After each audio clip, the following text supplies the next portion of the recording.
Kim held her breath as she waited for Helen to announce the successor. When Kim looked around the room, she didn't see any sign of Stephen. The successor has to be me, she thought.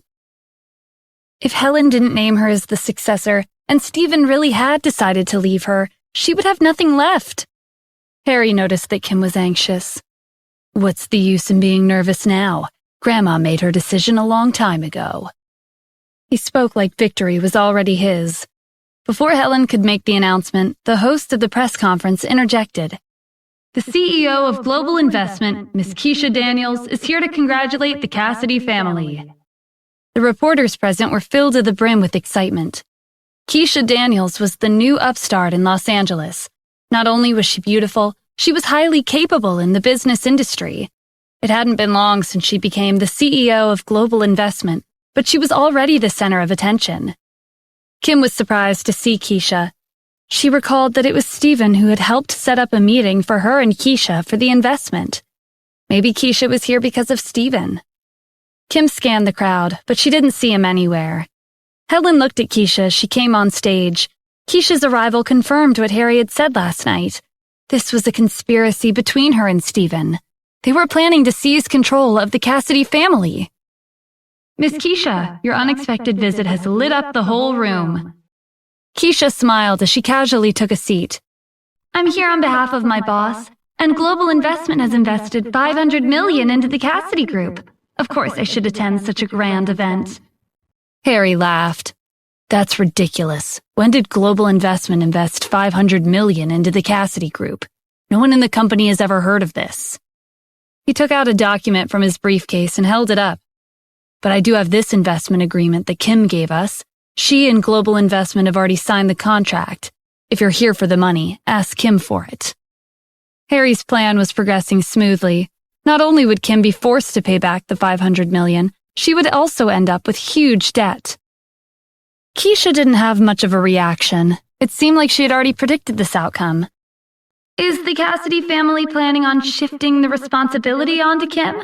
I'm curious, is this your opinion or is it the head of the family's opinion? Helen gave Keisha a cold look. Our family only recognizes contracts. Keisha stood up and clapped her hands. That's a great motto. Only contracts will be accepted. Then please flip to the 3rd page of the contract. Read the 5th paragraph of Article 4 and take a look at what's written. Keisha was acting so calm that Harry was uneasy. He began to wonder if there was a problem with the contract. Harry quickly flipped through the contract to find the clause that Keisha was referring to. His eyes widened in surprise. As you can see, Miss Kim can only invest $500 million into her own company. Otherwise, Global Investment has the right to withdraw the investment. After we investigate, we'll know if Miss Kim has transferred the money into the Cassidy Group or not. And, since you already have a copy of our contract, that makes things easier for everyone. Your company is already informed. Helen frowned at Keisha's words. What are you talking about? Helen snatched the contract from Harry's hands and flipped through each page. As soon as she read the clause that Keisha had pointed out, she glared at Harry. Why did he even take out the contract? It was nothing to brag about. According to the contract, Kim could only use the $500 million investment for her own company. If Global Investment demanded their money back, the Cassidy Group would have to comply, unless Kim became the successor of the family. Keisha gestured to Helen. That reminds me, when I arrived, weren't you about to announce the successor? Please continue. Helen tightened her grip on her walking stick. Her hands were tied. She would have no choice but to name Kim as the successor. Harry started panicking. He never thought that Keisha would arrive in the middle of the press conference and ruin everything. Grandma, remember what I said yesterday? But Helen didn't say anything. Harry signaled to Rebecca with his eyes. She got the hint and tried to talk Helen out of it. Grandma, you can't give Kim the position. None of the members of our family will agree to it. The other members of the Cassidy family followed Rebecca's lead and called out their protests. Rebecca's right. Kim's husband is Stephen. If she becomes the successor, isn't that the same as giving her useless husband the company? Even without the $500 million investment, our Cassidy family will be fine. Grandma, our company has other profitable projects, and many elite families are our business partners. In a flash, Kim had become the target of public criticism. She was isolated, and there was nothing she could say to defend herself. Before the insults could spiral out of control, Keisha cleared her throat to get everyone's attention. Let me interrupt again. When you say elite families, are you referring to them? Keisha pointed to the entrance with a smile. The door opened, and 20 people rushed into the conference room. Isn't that the head of the #1 family in our city, Eric Heath? This is insane. Why would he attend the press conference of a small family like the Cassidy family? Am I seeing things? It's not just him. All of them are the heads of elite families in the city. This is crazy. They rarely show up in the same place at the same time. Their arrival will definitely make the headlines. The reporters could barely contain their excitement. They frantically pressed the shutter on their cameras as if they were afraid that they would miss out on capturing this incredible scene. Harry and Helen were at a loss for words. On a normal day, even if they were to beg these influential people for a meeting, they wouldn't have spared a glance in their direction. But today, they had all taken the initiative to visit their company. Not to mention, they were also treating the Cassidy family with respect. What exactly was going on? Was it possible that the Cassidy family had finally obtained the approval of the elite families in the city? In Helen's eyes, the Cassidy family had finally recovered from their crisis. She tossed her walking stick aside and stepped forward to greet them. She was afraid of being rude and missing the chance to welcome them. Contrary to Helen's expectations, all of them pretended like she was invisible. They walked past her and hurried over to Kim like they were afraid that they would be one step too late. They immediately congratulated Kim and expressed their wishes to ally with her and the Cassidy group. Miss Kim, I'm Eric Heath. Congratulations on becoming the successor of the Cassidy family. Starting today, my family and I would like to become partners with the Cassidy group. My family would also like to partner with your company. I know your position hasn't been officially announced yet, but if you don't end up becoming the successor, I'll be really disappointed. Miss Kim, I came today with a $200 million contract to congratulate you. Kim was in disbelief. She didn't recognize any of these people. Were they perhaps mistaking her for someone else? Suddenly, Kim came to a realization and looked at Keisha. Keisha noticed her gaze and smiled faintly. That was all the confirmation that Kim needed. Her mysterious patron was helping her, but why? Keisha went over to Helen and provoked her. Do you see it now? Everyone wants Miss Kim to be the successor. You won't let them down, right? Or do you think your family is more powerful than the elite families in the city? As if on cue, the heads of the elite families turned to Helen. There was a warning look on their faces, as if they were daring her to name someone other than Kim as the successor. It had only been 10 minutes since these 20 people arrived, but Helen looked like she'd aged 10 years. She took a deep breath and made her announcement. The successor of the Cassidy family is Kim Cassidy. Harry couldn't believe it. How could Kim have connections with the elite families of the city? He glared at Keisha. I know it was you. Keisha gave him a shrug. What did I do? You're overestimating me. They're just doing what my boss told them to do. Who exactly is he? You don't deserve to know. Keisha turned away from Harry and faced the crowd. Does anyone have objections to Miss Kim becoming the successor? Silence filled the room. The members of the family who had argued against Kim earlier were quiet. They didn't have the courage to say a single word. The 20 people on stage who were supporting Kim were too influential for them to say anything in protest. If they dared to speak out, their lives could be ruined in an instant. Kim was relieved when no one said anything. She had succeeded in becoming the successor of the Cassidy family. Thank you so much, Miss Keisha. I'm just doing my job. If you want to thank someone, you should thank my boss, Keisha whispered. Okay, please pass on my message. This was the second time that her mysterious patron had helped her out. Kim couldn't understand how a stranger could support her to this extent when her own husband was nowhere to be found. Even though Kim had become the successor of the family, she wasn't as happy as she would have been if Stephen had shown up. Rebecca couldn't accept this. The successor position should have been Harry's. Kim, do you really think I don't know how you got this position? You're probably having an affair with the owner of Global Investment. I didn't expect you to sell your body just to get to a higher position. You're an embarrassment to our family." After hearing Rebecca's accusations, everyone looked at Kim as if she'd done something shameful. Before Kim could defend herself, Keisha slapped Rebecca across the face. Insulting Kim was the same as insulting Stephen. "Watch what you say. If you dare insult my boss again, it won't end with a simple slap." The heads of the elite families supported Keisha and Kim. They wouldn't let anyone disrespect Stephen and his people. "That's right. If you continue to speak such nonsense, then be prepared to leave the city." Rebecca touched her swollen cheek in shock. Keisha ignored her and turned to Kim. "Miss Kim, our boss has prepared a gift for you."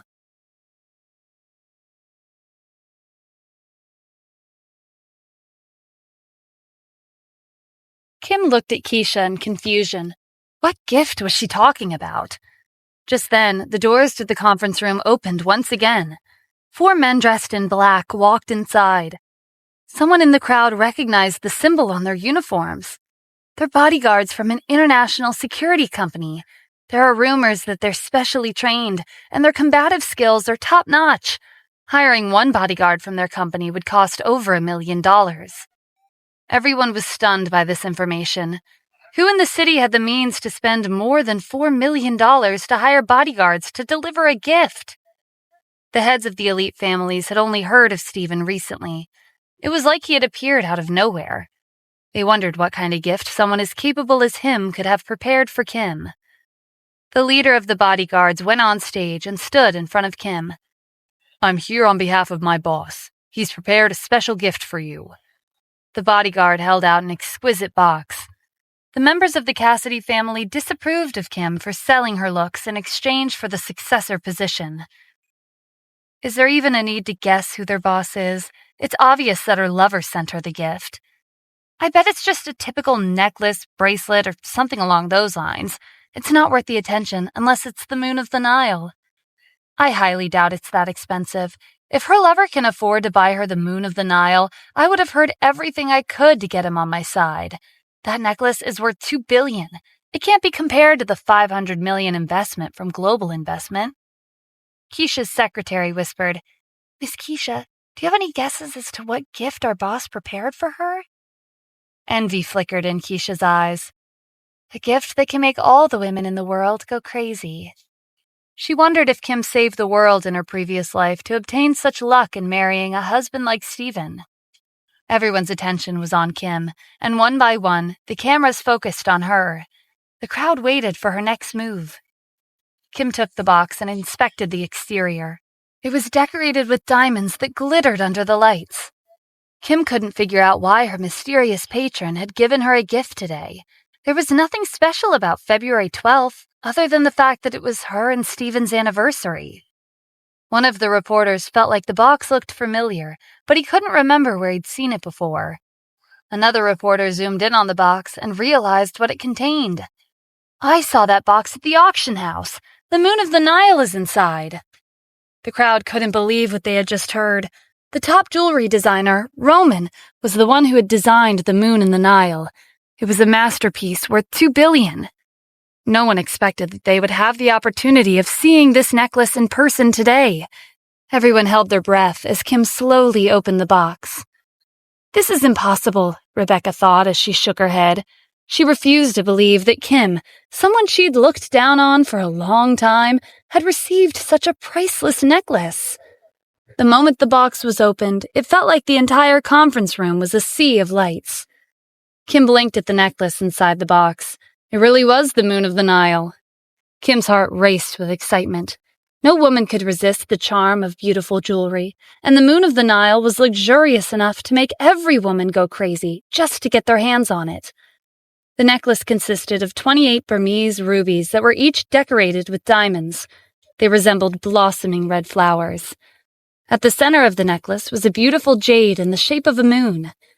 The Moon of the Nile was a fitting name for this magnificent necklace. The ladies in the crowd were in a frenzy. Its beauty is out of this world. The heads of the elite families couldn't believe their eyes. Stephen had dropped $2 billion for a necklace like it was pocket change. There had to be more to him than meets the eye. They were glad that they had decided to follow Stephen. Keisha stepped forward and picked up the necklace. "Let me help you put it on." The vibrant gems on the necklace accentuated Kim's beauty. The stage was like a scene straight out of a movie. Kim looked down at the necklace around her neck. "This gift is priceless. I can't possibly accept this." "Our boss said that you'd only have the right to wear this necklace," Keisha said with a smile. Rebecca doubled over in laughter. "Kim, did you really think you could purchase a fake Moon of the Nile to pretend like your family is wealthy? Everyone here knows that you're the poorest member of the Cassidy family. Even your lover is the owner of Global Investment. He won't be able to afford it." At that moment, the press conference was interrupted for the third time. Another guest burst into the room. "I'm so sorry for being late." Everyone turned to the door. Who is that? There was a well-dressed man standing at the entrance. An apologetic expression was on his face. One of the reporters thought the man looked familiar. Suddenly, a thought struck him. That's Roman, the designer of the Moon of the Nile. The crowd couldn't help but wonder if today was the luckiest day of their life. One after another, prominent figures were barging into the room. Rebecca smirked. Who would have thought that Kim would be ruined by her own lover? "Look, Kim, Mr. Roman hurried over because you forged his necklace. Let's see how you plan to clean up your mess." Without waiting for Kim's response, Rebecca rushed over to him. "Mr. Roman, please don't be angry. That crazy woman, Kim, received a fake Moon of the Nile from who knows where. You should call the police and have them arrest her." "What nonsense are you talking about?" Roman glared at Rebecca and walked past her. He went on stage and greeted Kim. "Miss Kim, the Moon of the Nile suits you perfectly, as if it were made just for you. I heard you became the successor of the Cassidy family today. I came to congratulate you. I hope you don't mind that I came unannounced." The room fell silent. Rebecca was so embarrassed, her face flushed with red. Kim was excited to meet Roman in person. She'd always loved his beautiful designs. "Are you really Mr. Roman, the person who designed this necklace?" "Yes, that's me. I didn't bring any gifts because I came to Los Angeles on such short notice, but I would like to give you this card. As long as you have this card with you, you can pick anything you like from my company, free of charge." Roman respectfully held out a black and gold card. Not only was he a famous jewelry designer, he was also the CEO of a famous jewelry store. The ladies were jealous as they fixed their gaze on the card. They wished they could take Kim's place on the stage. Kim hesitated to take the card. Every piece of jewelry sold by Roman's company was a rare treasure. "Your gift is too valuable. I can't accept it." Roman looked nervous when Kim rejected his card. He knew that the person who had won the bid at the auction house for his necklace had connections with the Grand Palace Master. He couldn't afford to get on the bad side of the palace. "Miss Kim, please accept this. Otherwise, I'll have no choice but to get on my knees." When Kim didn't say anything, Roman bent down. Just as he was about to kneel, Kim stopped him and took the card. "Wait, there's no need for that. I'll accept your gift." Roman thanked her before hurrying out of the room, as if he were afraid that she would go back on her word. "Just who are you?" Rebecca exclaimed. The heads of the elite families were supporting Kim, and she had even received a $2 billion necklace as a gift. Not only that, Roman, the CEO of a world-renowned jewelry company, was treating her like she was someone important. Was this the same Kim they all knew? "Who exactly is the owner of Global Investment? Why is he helping you?" Harry demanded. He was supposed to be the main character of today's press conference, but Kim had stolen his spotlight. Helen was also curious. "Kim, tell me the truth. Who's the owner of Global Investment? Why would he give you such a precious gift?" "I don't know either," Kim answered honestly. All she knew about her mysterious patron was that he was from the Addams family in Washington, D.C. She'd never met him before. Helen decided to drop the conversation because she thought that Kim was deliberately hiding the truth from her. The reporters looked at Kim as if she had been given access to a huge treasure trove. "It was worth it to come all the way here today. I thought the press conference of a small family wouldn't be that interesting, so I almost didn't come." "Me too. Today's news can be compared to a year's worth of news. Everything that happened will make the headlines. My heart is pounding just thinking about it." I wonder if today's surprises will end here. Keisha held Kim's arm and whispered, "Please follow me. My boss has one last gift for you." Kim's eyes widened. "There's more?" Keisha noticed Kim's hesitation, so she tried to persuade her. "Yes, I hope you can come with me. It's better if you see it in person." Kim thought it over and decided to go. She hoped that she'd be able to meet her mysterious patron later and return the Moon of the Nile to him. The reporters exchanged a glance as they watched Kim and Keisha leave the conference room. "My sixth sense tells me that there will be more news waiting for us if we follow them." "Then what are we waiting for? Let's go!" In an instant, the reporters rushed out of the room. Eric turned to the other head of the elite families.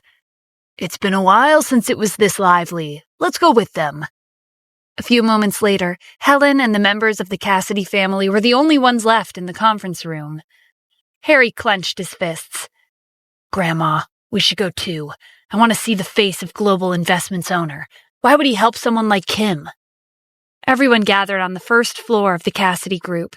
One by one, Rolls-Royce Phantoms pulled up in front of the company in an orderly fashion. Keisha led Kim to the first car. "Please get in." Kim scanned the luxury cars piling down the street. This unbelievable scene was familiar. Last week, 20 Rolls-Royce Phantoms were here to pick up Steven. Kim was suspicious of her patron's identity, but she didn't ask any questions. Eric let out a sigh. "These cars are probably worth my company's profits for the next 10 years. Rebecca held Helen's arm to support her. "Grandma, Kim's disrespecting you. There are so many cars, but she didn't arrange one for you." Helen's expression darkened. "No matter how powerful she is, in the end, she's still a member of the Cassidy family. She wouldn't dare to abandon us." Everyone in the city was shocked when they witnessed a long line of luxury cars pass through the streets.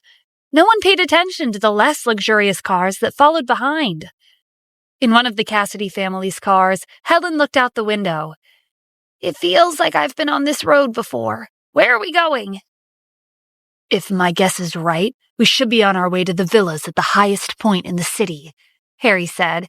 He felt uneasy. Could it be that the owner of Global Investment was the same person who purchased the villas? Harry didn't voice his thoughts, but Helen came to the same conclusion. The villa at the very top was similar to a legend that only existed in rumors. Anyone who had the means to live there could not be ordinary.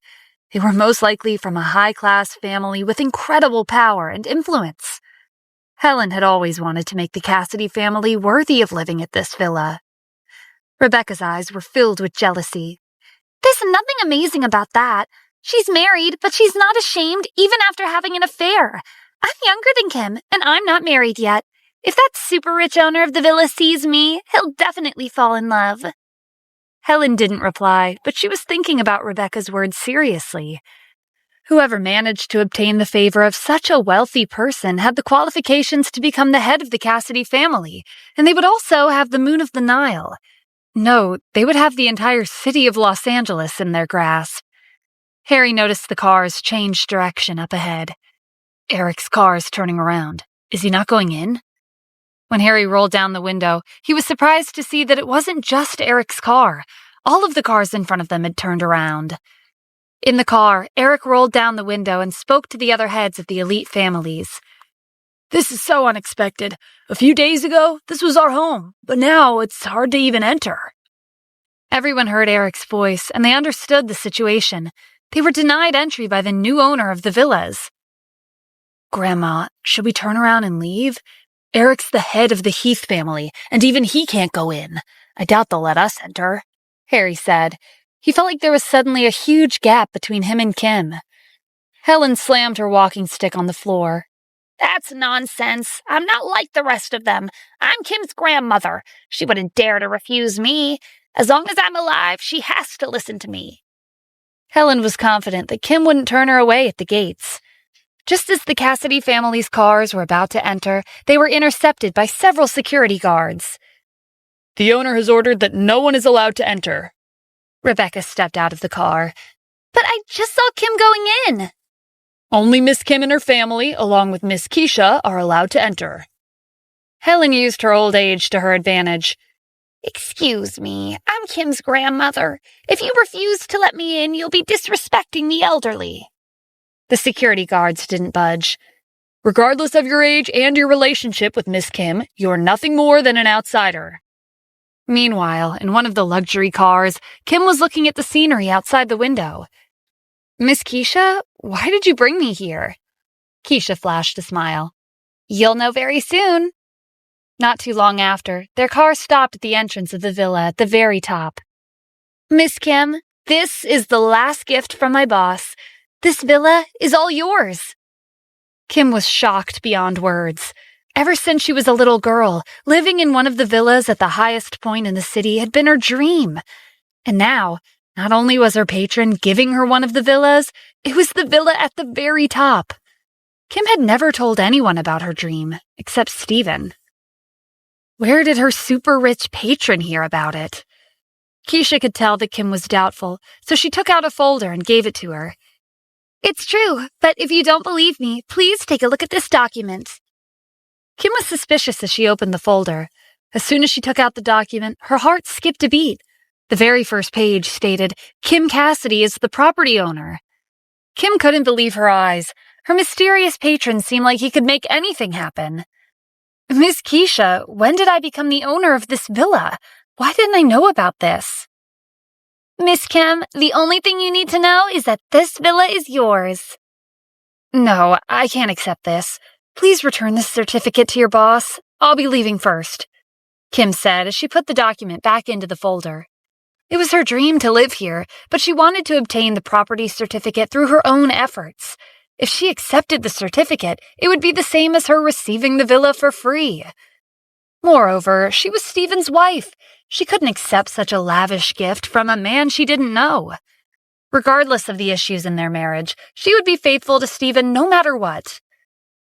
Just as Kim held out the folder to Keisha, someone snatched it from her hands at the speed of light. Natalie took a step back and clutched the folder close to her chest. Kim, what are you doing? This villa is priceless. Not just anyone can live here. The reason Natalie could enter the gates was because Stephen had shown pictures of his family to the security guards. He had instructed them to let them pass if they saw them. Mom, this isn't ours. You can't take the certificate. Kim tried to dissuade Natalie, but she was determined. I don't care. Your name is on the certificate, so this house is ours from now on. As long as their family lived in this villa, no one would dare look down on them. Kim and Natalie were at an impasse, so Keisha decided to intervene. Miss Kim, how about we go inside and take a look? There's a digital keypad on the door. As for the passcode, my boss said that you would know what it is. This piqued Kim's curiosity. She walked away from Natalie and went to the keypad. I know the passcode? Natalie was nervous as she stared at Kim. She was worried that if Kim pressed the wrong numbers, they would lose the villa. Who's your boss? He gave this house to Kim, but he didn't even provide her the passcode? Kim looked at the keypad intently. She had a guess, but she wasn't sure. Whatever the outcome was, it wouldn't hurt to try. Kim punched in the combination, 0212. The keypad beeped and the door was unlocked. Kim was astonished. Her wealthy patron had set the passcode to the date of her and Stephen's anniversary. What exactly was going on? Natalie grinned. It looks like Kim and your boss share the same mind. The mysterious boss, who spent this much effort to please Kim, had to be interested in her. When Kim opened the door, an aroma of flowers filled the air. She peered inside, and her gaze immediately fell on the sea of flowers on the floor. They were tulips, her favorite flower. Kim felt she was walking into a beautiful fairy tale. The fragrance of the flowers was intoxicating. Did your boss arrange this room? Yes, Keisha replied. She was moved by Kim and Stephen's romance. Piano music started playing in the room. It was her favorite composition from Chopin. Did your boss also choose the music? Keisha didn't know why Kim was asking these questions. Yes, he did. Kim walked around the room. She was brimming with excitement. Everything was falling into place. Today was her and Stephen's anniversary, and her mysterious patron had specifically chosen today of all days to give her a gift. Not to mention, her patron had helped her out several times before. Her patron could only be one person. These tulips, this piano piece, the style of the couch, the color of the curtains, and the murals on the walls. Even the tiles on the floor are in my style. I have one last question. I hope you can answer me honestly. Kim turned around and looked Keisha in the eye. Is your boss Stephen Adams? Keisha covered up her panic with a smile. Stephen Adams? Isn't he your husband? How could he be the owner of Global Investment? Kim flushed with embarrassment. How could she have forgotten? Keisha was right. During the 3 years of their marriage, Stephen had been incompetent and a pushover. He had never given her anything for their anniversary. How could he be a wealthy owner of 21 villas? Okay, Miss Kim, don't think too much. When the time is right, my boss will come find you. Who knows, maybe he's someone right by your side. Keisha's heart was pounding. This wouldn't be considered as exposing Stephen's identity, right? Anyway, I have something else to do, so I'll be leaving now. After Keisha left in a hurry, Natalie pulled Kim to the couch. Tell me the truth. Who's the owner of Global Investment? These villas are worth $2.3 billion in total, and he bought all of them. Isn't this a sign that he's interested in you? If Kim divorced that good-for-nothing Stephen and married this wealthy mystery man, they would no longer need to be involved with the Cassidy family, and they wouldn't need to be concerned about any high-class families in the city. Mom, how would I know? I've never seen him before. All right, I understand. But for the sake of your reputation, we have to come up with a plan to kick Stephen out of our house. Mom, what nonsense are you saying? Kim didn't feel like talking to Natalie anymore. She grabbed her purse and left the house. Natalie went to the window and watched Kim make her way down the path. Don't worry, Kim. I'll take care of everything. This is for your own good. Kim seethed with anger as she walked towards the gates. Stephen told her that he would make it up to her, and he even said that he would give her the world if she wanted it. She didn't have any expectations, but she never thought that not only would he go back on his word, he would also be too afraid to show his face on an important day like today. She hadn't seen him since last night. Just where did that liar run off to? When Kim exited the gates, she was surprised to see Helen, Harry, and Rebecca sitting by the side of the road. Their fancy outfits made them look out of place. The moment Rebecca saw Kim, she stood up and ridiculed her. Kim, you're finally here. Now that you're the successor, are you tossing your family aside? You didn't even take Grandma with you. Kim felt a little guilty. Even though Helen was biased towards Harry, she was still her grandmother. Grandma, I'm sorry. I didn't know you were waiting outside. Helen glared at Kim as Harry helped her stand. I see how it is. You're treating me like this because you think I'm getting old and can't lead this family anymore. Forget it. We'll be holding a family meeting tomorrow afternoon. Remember to be on time. With that, Helen, Harry, and Rebecca got in the car and left. Kim was concerned about the meeting. The agenda was obviously her position as the successor of the family. In the car, Rebecca and Harry looked at Helen expectantly. Grandma, how are you planning to deal with Kim tomorrow? No need to worry. I'll make her regret what happened today. Later in the evening, Kim and Natalie were relaxing in the living room. Kim's younger sister, Amy Cassidy, was also home. Amy was a university student, and she came home to congratulate Kim on becoming the successor. Natalie narrated the day's events, starting from the press conference to their visit at the villas. Did you see the look on Harry and Rebecca's faces when your grandma announced that you're the successor? I should have taken a picture. After suffering for so many years, their family could finally stand tall in front of the Cassidy family. How could she not be excited? Amy was proud of Kim.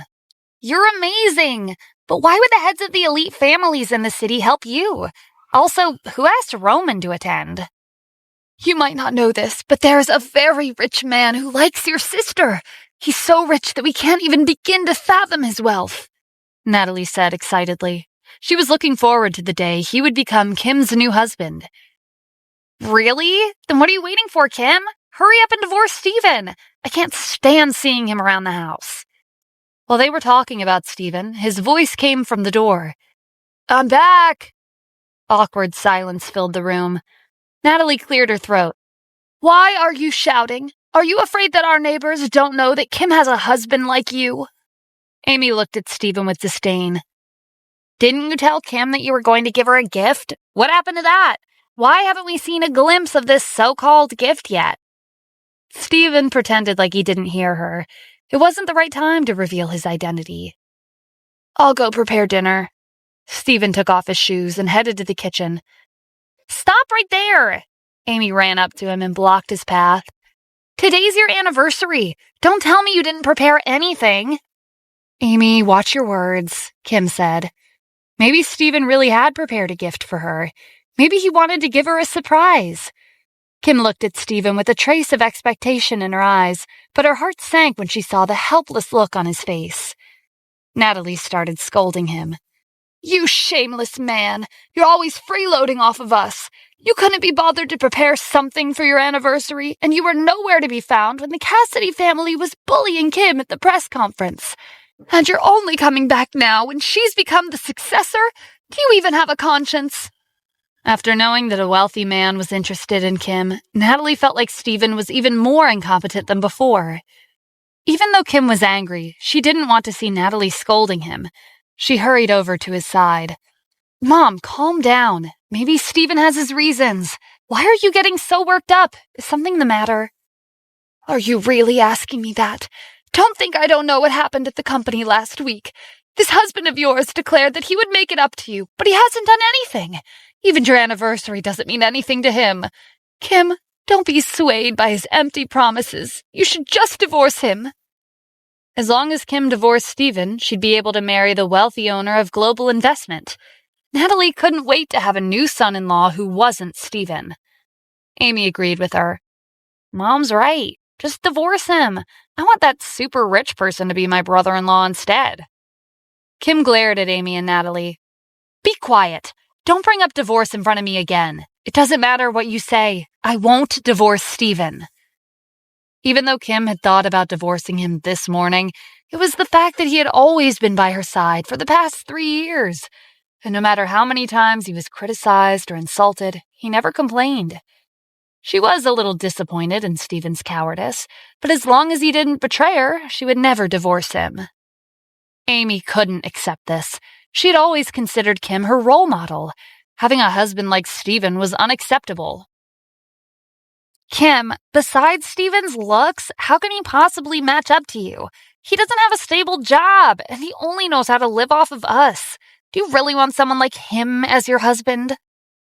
Regardless of what Steven was like and whether he fulfilled his promises or not, Kim was more concerned that he still wasn't standing up for himself. When Steven reached out to hold her hand, she pulled away.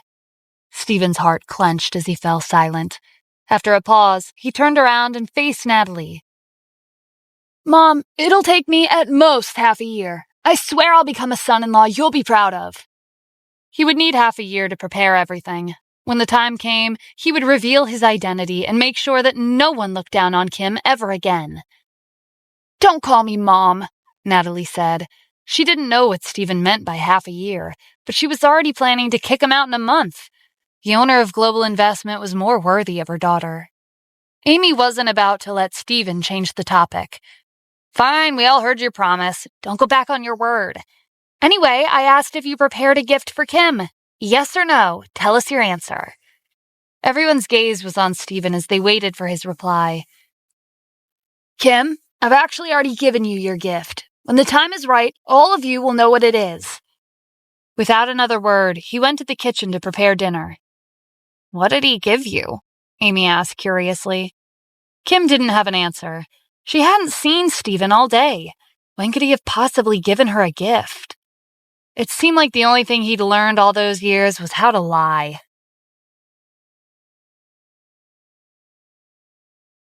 The next morning, Amy left right after breakfast to prepare for her lecture at the university. As for Natalie, it seemed like she was also busy, because she'd already left the house when everyone woke up. Kim and Steven were having breakfast at the table. There's a family meeting today at the company. Come with me. Did something happen? Stephen asked, but he knew that it was because there were many people in the Cassidy family who weren't pleased that Kim had become the successor. It's obviously because of my position. I wonder if they're planning on forcing me to hand over the Moon of the Nile or the villa, or maybe they want something more important than those two things. Don't worry, Kim, it'll be fine. Stephen wasn't worried. Even if Kim were to hand over the necklace and her new house, he wouldn't let anyone touch them. After breakfast, Stephen sent Jack a text message before going to the sink to wash the dishes. When they arrived at the Cassidy Group's conference room, Harry came over to mock them. Hey, I didn't expect a coward like you to show your face in front of the family. The other members of the family joined in. They couldn't criticize Kim anymore, so they could only vent their anger on Stephen. Didn't you promise to make it up to your wife? Where were you yesterday? You don't understand. Because that piece of trash didn't make his move, someone else did it instead. Didn't you see those gifts yesterday? They're priceless. I'm not even surprised. Stephen lives off of his wife, so what could he have given her anyway? Stephen didn't have a reaction. Their criticisms fell on deaf ears. Is that all? If so, move aside. I want to take my seat. Harry smirked as Stephen and Kim made their way past the crowd and sat down. Just you wait. The Moon of the Nile and the villa, everything will belong to me eventually, Harry thought. A short while later, Helen entered the room. Is everyone here? First, I would like to say that yesterday's press conference was a success. It was unexpected, but many influential guests attended. However, Helen paused and looked around the room. When her gaze fell on Kim, her eyes flickered with animosity. However, yesterday's press conference also made it apparent that the Cassidy family and the elite families of the city are worlds apart. Therefore, I've decided to make our family stronger. We will use our resources to develop the Cassidy Group. Helen's short speech inspired the members of the family to pitch in. Harry was the first one to stand up and announce his contribution. Grandma, even though I didn't become the successor, I haven't forgotten that I'm a member of this family. I would like to support the development of the Cassidy Group and donate all of my assets. They're worth more than $20 million. When Harry sat down, he gave Kim and Stephen a complacent look. The rest of the family chimed in. The survival of the Cassidy family is imperative. I'll also be donating my assets. They're worth $10 million. I'll donate my entire fortune. It's around $8 million. I'll donate $5 million. If that's not enough, I can borrow more from my friends. Helen nodded approvingly. Great. As expected of my Cassidy family. Grandma, hold on, Harry called out. There seems to be someone in our family who hasn't said anything yet. Am I right, Kim? Harry smirked when everyone turned to Kim. It would only be a matter of time before she fell into his trap. Kim was embarrassed when Harry called her out. To tell you the truth, I don't have that much money. After yesterday, her total assets had increased significantly, but they consisted of a necklace and a villa. She didn't have anything that could be converted to cash because she was planning on finding an opportunity to return them to her patron. Helen and the rest of the family, with the exception of Stephen, were filled with righteous indignation. Harry took a chance to lecture her. What do you mean you don't have money? It was only yesterday when you became the successor. You're not dedicated to this family at all. Do you not want to donate them to the family because of your greed? Helen nodded in agreement. Harry's right, Kim. The family is in trouble. Since you've the means, you should support us as best as you can. Also, you're the successor now. In the future, the Cassidy family will belong to you.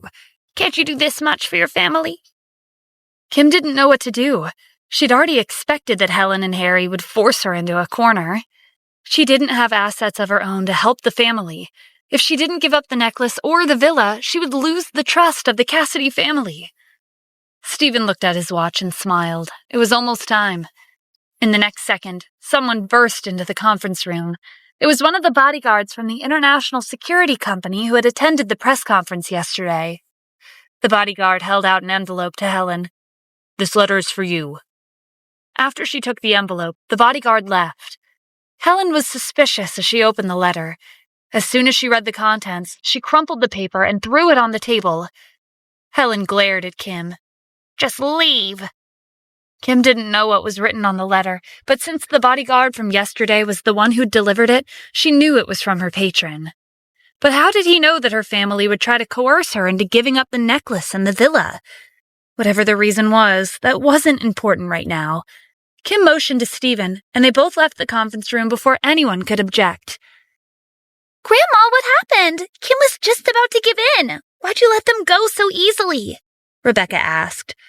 Just a second longer, and she would have had the chance to live in a fancy villa, and she also would have been able to meet the wealthy owner of Global Investment. "Grandma, what's written on the letter?" Harry asked. When Helen didn't respond, he picked up the crumpled paper and smoothed it out on the surface of the table. There was one sentence written on the paper. "No one is allowed to touch my gifts." "I didn't expect him to protect Kim to this extent," Harry said through clenched teeth. Helen contemplated their next course of action. Their main problem was this mystery man. Kim would be nothing without his help. "Rebecca, if there's a chance for you to meet the owner of Global Investment, how confident are you in winning him over to your side?" 80%, Rebecca declared confidently. "Even though everyone supported Kim yesterday, the owner of Global Investment never showed up.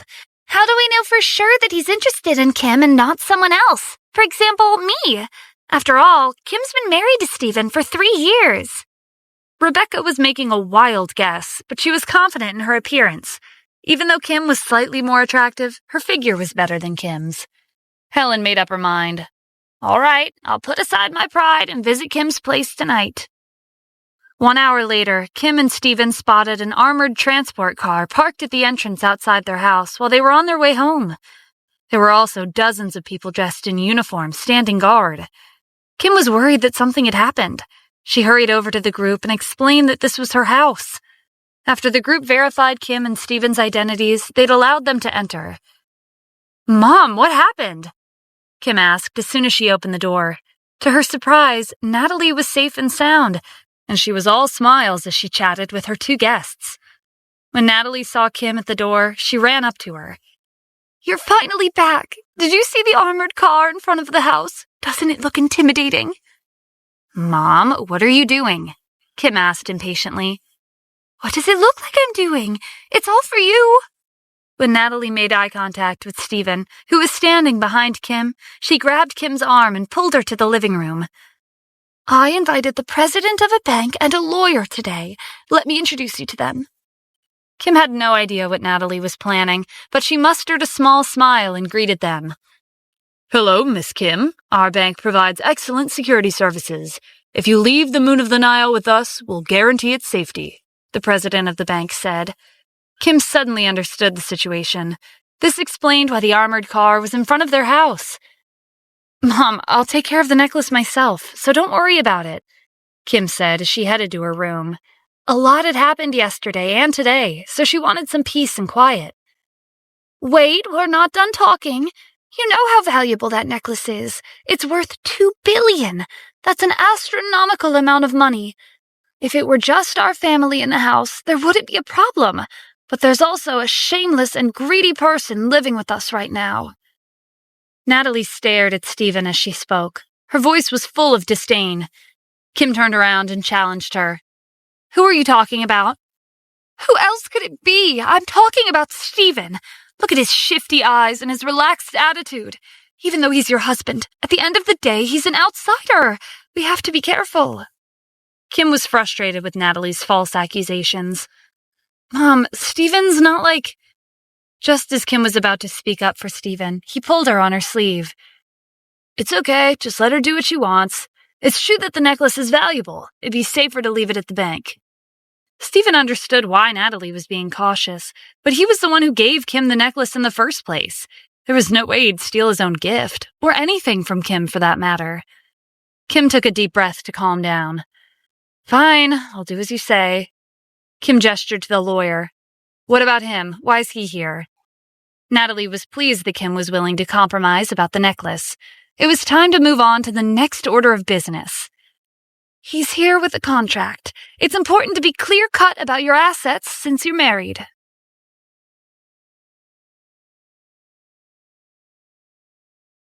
Natalie had invited the lawyer here to make Kim and Stephen sign an agreement. The contract stated that Kim had full ownership of her assets. They belonged to her, not her husband. Kim was even more upset than when Natalie suggested the possibility of Stephen stealing the Moon of the Nile. He had worked hard all of these years, but Natalie was keeping tabs on him like he was a thief. Kim tried to talk to Natalie calmly. "Mom, I agreed to keep the necklace at the bank, but I won't accept this agreement." Why do you have so much faith in him? Kim, don't be fooled by his good looks and his empty promises. He's been with us for 3 years, and he's never earned enough money to contribute. He lives here for free, and he also eats here for free. Don't forget that you're the future head of the Cassidy family. If you don't sign this contract, he might take everything from you in the future. Upon hearing this, the president of the bank and the lawyer couldn't help but look at Stephen with disdain. Kim crossed her arms and refused to give in.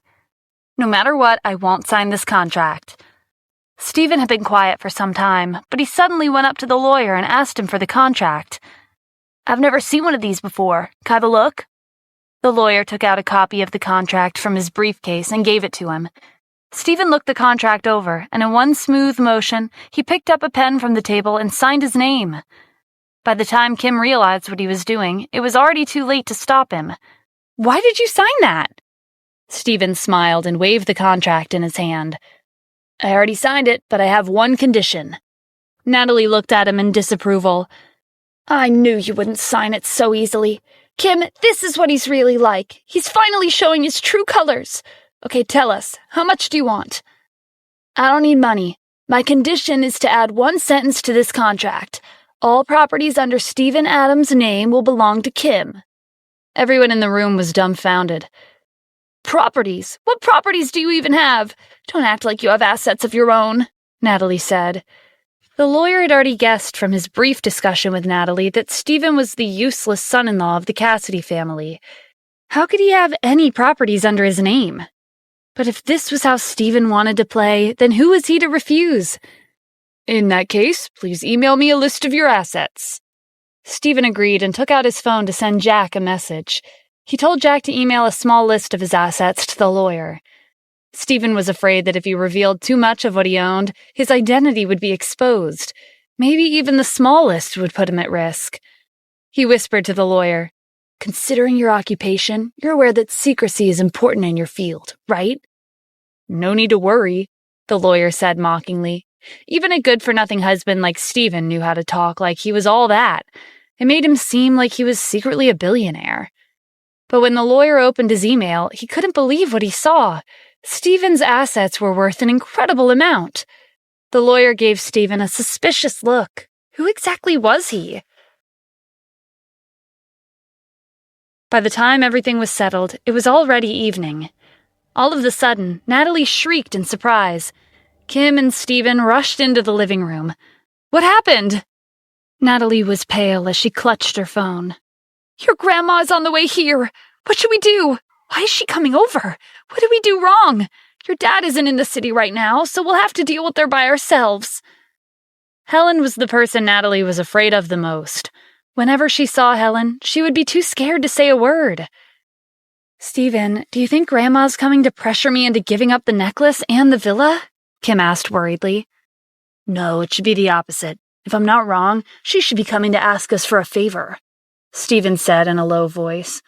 Kim couldn't understand. "That's impossible. Grandma's prideful and arrogant. She usually never visits us. Whenever she wants to talk to me in person, she always calls me over to her house. Why would she be coming here to ask us for something? It's more likely she's coming to criticize us." Before Stephen could respond, the doorbell rang. Natalie put her phone on the table and rushed to open the door. Helen was standing outside. Natalie invited her in with a smile, but she didn't dare to look at her in the eye. Helen didn't reply. She merely nodded and walked past Natalie. Everyone was gathered in the living room. Natalie was nervous. She folded her hands on her lap. "You didn't have to come here personally. If you wanted to see us, we could have paid you a visit." "It's not a big deal. To be honest, I'm here because I have something to ask of Kim. Please hear me out." Helen was the head of the Cassidy family, and she had never asked anyone for a favor in such a respectful manner. Natalie tensed when she heard Helen say the word please. Helen was actually begging Kim for a favor. Natalie never thought this day would come. "Grandma, if you have anything to say, there's no need to hesitate. I'll do what I can as long as I have the means to help," Kim said. It was difficult for Helen to get the words out. I was wondering if you could maybe ask the owner to let me stay at the villa he gave you as a gift." Helen was filled with shame as soon as she finished her sentence. She couldn't believe she had to put her pride aside for the villa. After a brief silence, Kim said, "I'm sorry, Grandma, but I can't do that." Natalie looked at Kim in shock. This was Helen, the current head of the Cassidy family. How could she refuse so directly? Helen frowned. She hadn't expected Kim to turn her down. She had already swallowed her pride to come here to ask for a favor. How dare Kim refuse? Kim quickly explained herself. "Grandma, that villa isn't mine. I have to ask the owner for permission, and I've never met him before." Doubt was written all over Helen's face. "Are you saying you don't know who the owner is?" "Yes," Kim answered honestly. "That can't be true. He gave you the villa as a gift. Surely you have a way to contact him, right?" Kim shook her head. She wanted to know his identity more than anyone else. Helen suppressed her anger and put her hands on top of her walking stick. "I'll give you 30 million. That should be fine, right?" Natalie leaned over to Kim and warned her to choose her words carefully in a low voice. It was clear that Helen was on the verge of exploding with anger. When Kim didn't say anything, Helen slammed her hand on the table. "Kim, now that I've named you as the successor, do you think you could disrespect me just because I'm old?" Kim bit her lip. "No, that's not it." "Good. As long as you agree to let me live there, the Cassidy Group's vice president position will be yours," Helen said through clenched teeth. She'd originally wanted to give Harry this position, but she didn't have a choice since Kim was dragging out the situation. Once Rebecca met the owner of Global Investment and won him over to their side, she would make Kim pay tenfold for the humiliation she suffered today. Stephen sent Keisha a short message. "It's a deal." Kim looked over at him in confusion.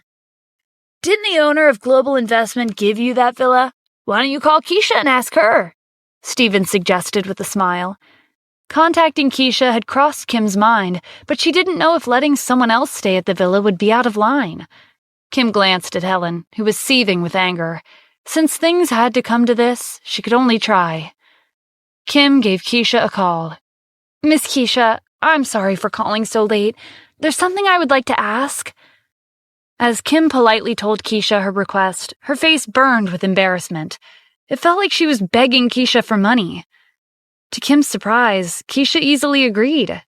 "That's fine. As long as your grandmother keeps her promise, she can stay in one of the villas at the first level." Kim's phone was on speaker, so Helen heard the entire conversation. Keisha was threatening her. "Fine, it's a deal." With that, Helen stormed out of the house. Natalie was relieved when Helen finally left. She turned to Kim with pride in her eyes. "Kim, you're amazing! Did you see her face when you stood up to her?" When Helen returned to the Cassidy family's villa, Rebecca couldn't wait to ask her how it turned out. The outcome might change her life forever. "Grandma, did Kim agree?" Helen slammed her walking stick on the floor and vented the anger that she'd been holding in. "I can't believe she's treating her own grandmother like this." Helen had never faced such humiliation in her life. Rebecca was startled and decided to keep quiet. Helen turned to Harry. "I had to give Kim the vice president position to make her agree to let us live at one of the villas. But don't worry, she won't be able to enjoy her new position. I'll make sure of that."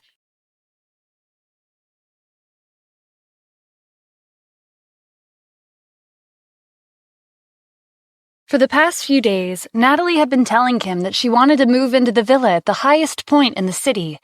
Kim was fed up with her persistent complaints and had no choice but to agree. Kim felt a little awkward as she discussed this with Stephen. "Mom really wants us to move into the villa. What do you think?" Stephen agreed with a smile. "Sure, I don't mind. It'll be a nice change." "Okay, we'll move tomorrow," Kim replied casually, but in her heart, she was somewhat disappointed.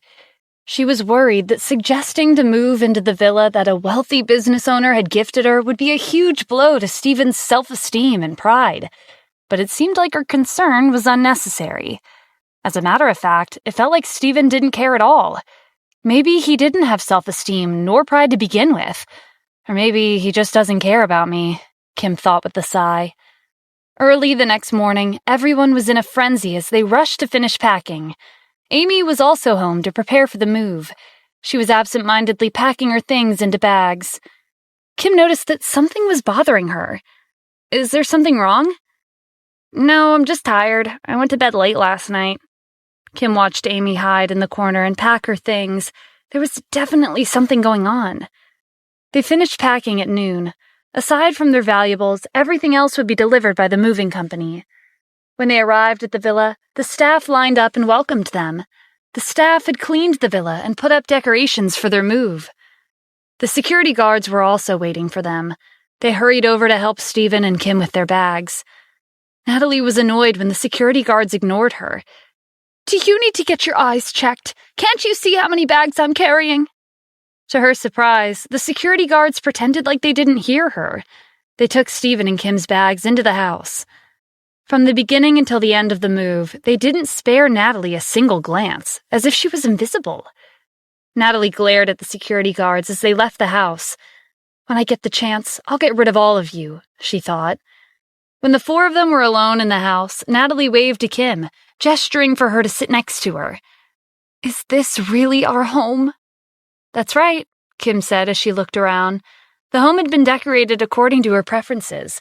How did her patron know her so well? Is that all you have to say? Tell me, do you and the owner of Global Investments have something going on? If not, why would he give you this house and the Moon of the Nile? Mom, don't talk nonsense. I've never even seen him before. Kim subconsciously glanced at Stephen. She was relieved that he hadn't heard what Natalie said. I don't care. The only son-in-law in my heart is the owner of Global Investment. Kim, he's treating you so well. Why aren't you getting divorced yet? What are you waiting for? Before Natalie could continue, she shut her mouth when she saw the frustrated look on Kim's face. Mom, if you keep talking nonsense, I'll return this house to him and we'll move out. Kim looked at Stephen apologetically. He gave her a shrug as if he didn't care. Kim was confused by his indifference. Shouldn't he at least be a little unhappy that they were living in a house from some other man? Fine. If you don't want me to talk about it, then I won't, Natalie said. Even though she was giving in on the surface, she was secretly thinking about how to get rid of Stephen. As for Amy, she was in a much better mood than this morning. Their new house was luxurious and beautiful. Mom, have you decided on the rooms yet? I want to know which room is mine. Natalie had already thought about their living arrangements a while back. She answered right away.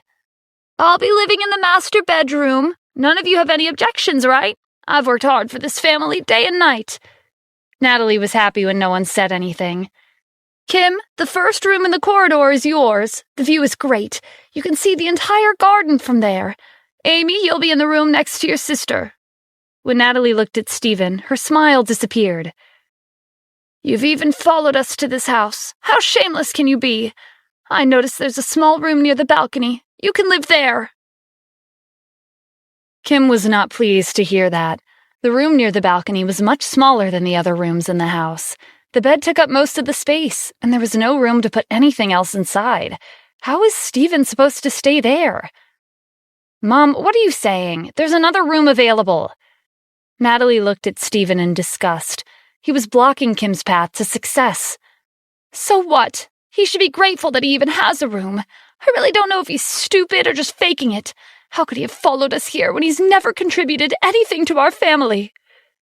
Stephen crossed his arms. It doesn't matter where I stay, but shouldn't Kim stay in the master bedroom? What would the owner of Global Investment think if he came here to visit and found out that you took over her room? Natalie was planning on arguing, but after thinking it over, she realized that his words made sense. The owner of Global Investments had given this house to Kim as a gift, so the master bedroom should be hers. Natalie was hesitant, but she decided to give up the master bedroom. Kim didn't care either way, but she couldn't ignore what Stephen said. He made it sound like he didn't care if the owner of Global Investment visited the house and lived with them. At this time, Helen, Harry, and Rebecca were moving into the villa at the first level. Rebecca was amazed by the interior. Their old house was like an abandoned barn compared to this place. Helen was satisfied. Even though this wasn't the villa at the very top, it was one of the villas at the highest point in the city nonetheless. Grandma, the houses on the first level are already this nice. If we go further, wouldn't they be even more luxurious? Especially the house at the top, Harry said. He didn't bother hiding his greed. There's no need to rush. This is just the first step. Sooner or later, that house will be ours. Anyway, Rebecca, have you thought about how to get close to the owner of Global Investment? Don't worry, Grandma. I already have a plan. I'll start tomorrow morning. Helen smirked as she touched the lion that was decorated on her walking stick. That's good to hear. Rebecca will be in charge of winning that man's favor, while Harry will be responsible for the preparations. We'll take action after Kim becomes the vice president. The next morning, Natalie went out bright and early to buy furniture. Stephen, Kim, and Amy were the only ones at the breakfast table. Kim frowned when she noticed Amy's dark circles. Did you not sleep well last night? Amy stuffed a slice of bread into her mouth. It's probably because we just moved. I was too excited to sleep. Kim, I heard Amy talking to someone in the middle of the night. I think she's in a relationship, Stephen teased. Natalie wasn't home, so he didn't have to mind his words as much. Amy took a sip of water before slamming the cup on the table. Don't you know it's rude to eavesdrop on other people? Also, don't call me Amy. People will think we're close. I lost my appetite. I'm going to school. Amy grabbed her bag and left the house, slamming the door behind her.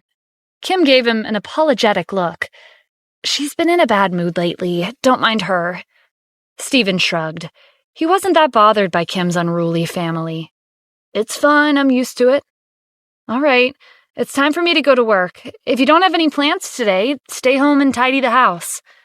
As soon as Kim finished her sentence, she hurried out the door. Stephen chuckled as he brought the dishes to the sink.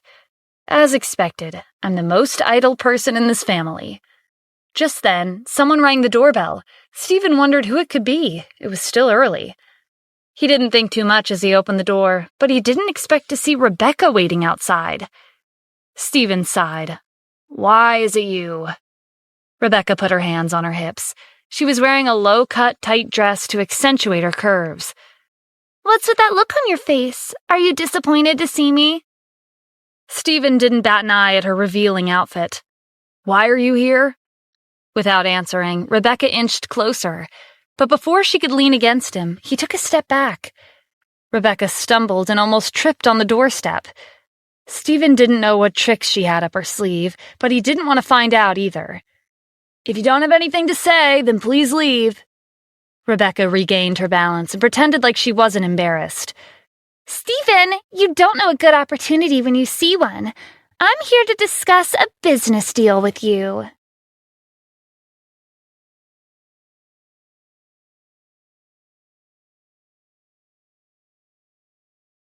Stephen didn't have any plans today, so he supposed he could use his free time to figure out what Rebecca was up to. What business could we possibly have to discuss? I'm just a lowly son-in-law of the Cassidy family. Why would I tell you about it out in the open? Aren't you going to invite me inside? Rebecca brushed past him and took a seat on the couch. She was impressed by the luxurious furnishings. As expected of the villa at the very top, she thought. Stephen wasn't in the mood to entertain her. If you have something to say, then hurry up. Rebecca leaned forward to give him a clear view of her chest. Before we talk business, I want to ask you a question. Why do you think the owner of Global Investment treats Kim so well? Stephen kept his gaze on Rebecca's face. He didn't answer her. Fine. If you don't know, I'll enlighten you. It's because he's using Kim to get close to me. The person he has feelings for is me, and he doesn't have the courage to confess. That was the last thing Stephen expected to hear. When did he have a crush on Rebecca? Having feelings for someone like her and not having the courage to confess were an insult to his reputation. What did you just say? I'm right, aren't I? I admit that Kim is prettier than me, but she's been married for 3 years. Aside from Kim, who else in the family is as attractive as me? It doesn't make sense for him to be interested in Kim when she's already married. No matter how you look at it, it's impossible. Also, he didn't show up at the press conference. What if he mistook Kim for me? Knowing all this, the only explanation is that the person he likes is me. Stephen was dumbfounded by Rebecca's logic and a little impressed at how she came to such a ridiculous conclusion. He wondered how her brain was wired. Stephen tried to hold back his laughter and responded in a serious voice. Well, even if what you said is true, what do you want me to do about it? I want you to be my informant. Help me keep an eye on Kim and let me know when this mystery man shows up. Besides, you don't want this guy hanging around your wife anyway, right? Rebecca was confident that as long as she had an opportunity to meet him, he would switch sides at the drop of a hat. Stephen pretended to be interested in her offer. What do I get out of this? Rebecca glared at him. What do you mean? I'll be helping you resolve your problem. What more do you want? I won't do anything if it doesn't benefit me. Stephen walked to the door and held it open. You can leave now. Rebecca didn't expect this good-for-nothing son-in-law to be this cunning. Fine, I'll give you $500,000. Stephen shook his head. Nope. $1 million. I can inform you of his whereabouts, and I can also find information on his family background, likes and dislikes, social circle, and other things. $1 million isn't enough. Rebecca stood up from the couch in frustration. She had picked out this sexy dress to seduce Stephen into helping her for free, but who would have thought that he would turn the tables on her? She was being cheated. $2 million, I can't give you any more than that. Deal, $2 million it is. Rebecca scribbled a check and threw it on the floor. You better remember what you promised me. Otherwise, I won't let you off. Stephen laughed. Don't worry. What could be more trustworthy than a $2 million deal? Rebecca walked past him and left the house. He's nothing but trash. Wait until that man and I get married. Then I'll deal with him, she thought. After Stephen closed the door, he picked up the check and shoved it in his pocket. He didn't need $2 million. He only accepted Rebecca's deal to make her lose money and get back at her for criticizing Kim. Stephen wondered how Rebecca would react when she discovered that he was the owner of Global Investment. The look on her face would be priceless. Kim returned home from work in the evening. Grandma wasn't lying to me. I was promoted to vice president today. I have to work harder from now on. But Harry was acting strange. Instead of being angry, he came to my office and congratulated me. He even took the initiative to teach me the ropes. What are the chances he wants to reconcile with me? Slim to none. He's probably scheming something, Stephen said. For the past 3 years, he had witnessed firsthand how sly Helen and Harry could be. It didn't make sense for them to compromise so easily. I didn't think so either. What do you think they're planning? Kim asked. She wasn't that skilled at coming up with elaborate schemes, and she wasn't confident that she could win against Helen and Harry. Who knows? You don't have to worry, though. Even though Stephen didn't know exactly what Harry and Helen were trying to do, their schemes would be nothing more than child's play. If they dared to cross the line, he wouldn't hesitate to ruin the entire Cassidy group. The next day, Stephen took Kim to work on his bike. Before they parted ways in front of the company, he told Kim that he wanted to buy a car. That's a good idea. It'll be more convenient for you to get around.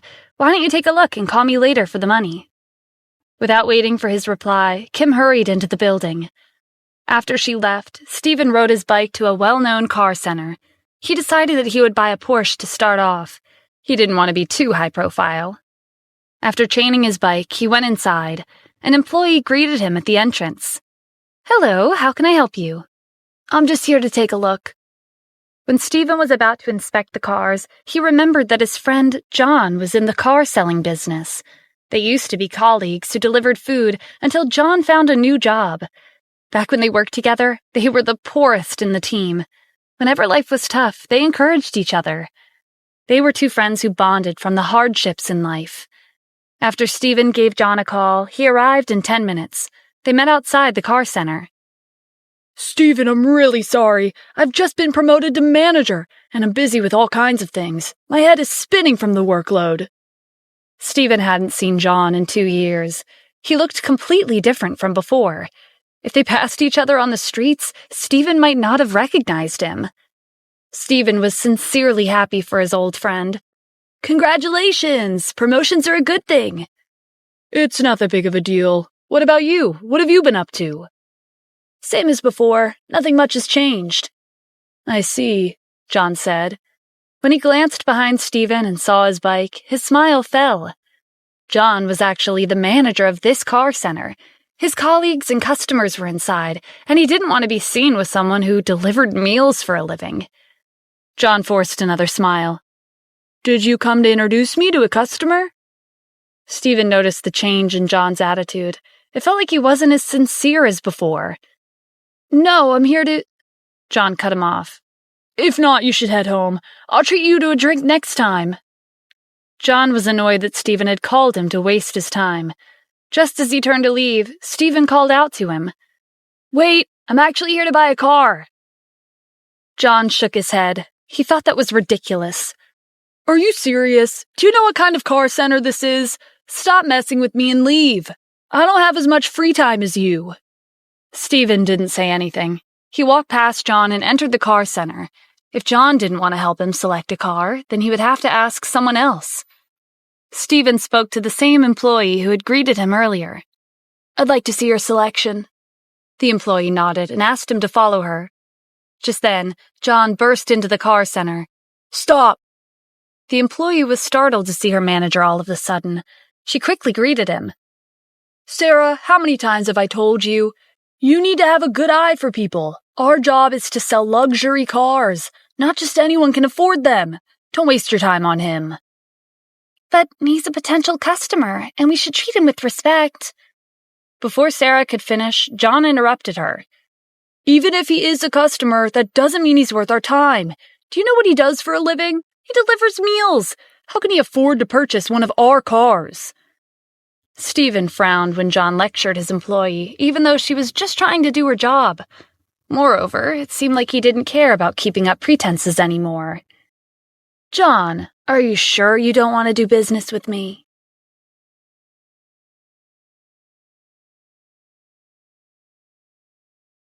Stephen, don't make me laugh. Do you know how much the cheapest car costs? $800,000. I'm a manager with a monthly salary of over $10,000. Even I can't afford the cars here. How would you, someone who delivers food for a living, have the money? Stephen let out a sigh. If he had known earlier how much John had changed, he wouldn't have called him here. And coincidentally, John was also the manager of this car center. Where's your boss? Tell him to come here. I want to talk to him myself. Are you here to cause trouble because you found out that I'm the manager of this place? If you have something to say, you can talk to me.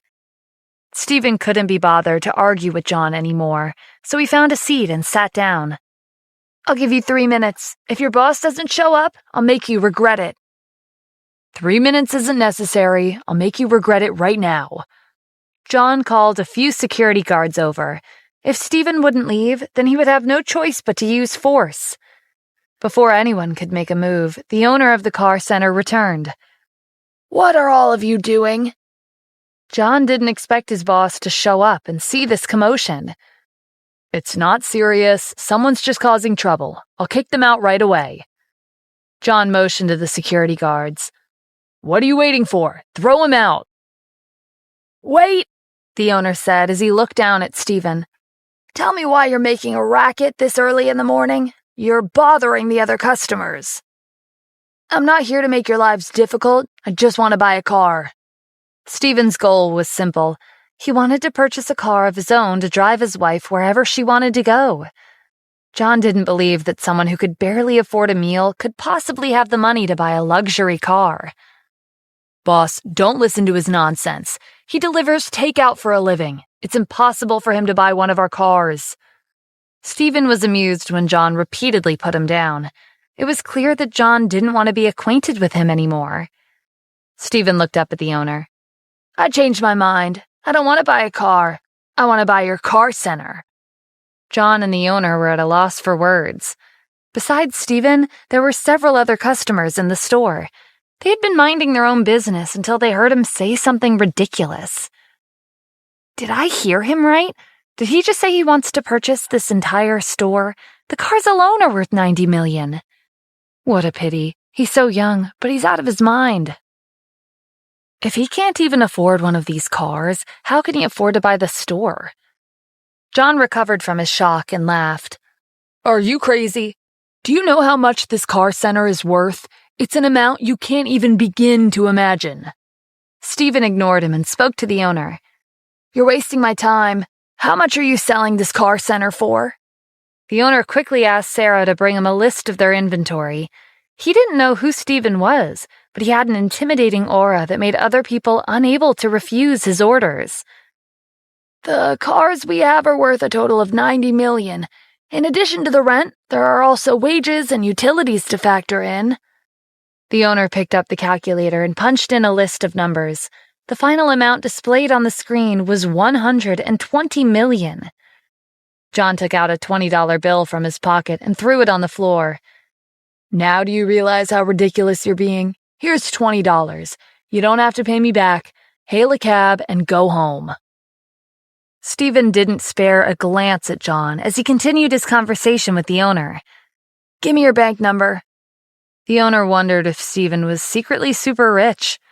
After getting the information he needed, Stephen called Jack and asked him to wire $120 million into the owner's bank account. John looked on mockingly. Stephen, we haven't met for 2 years, but I didn't expect you to become this crazy.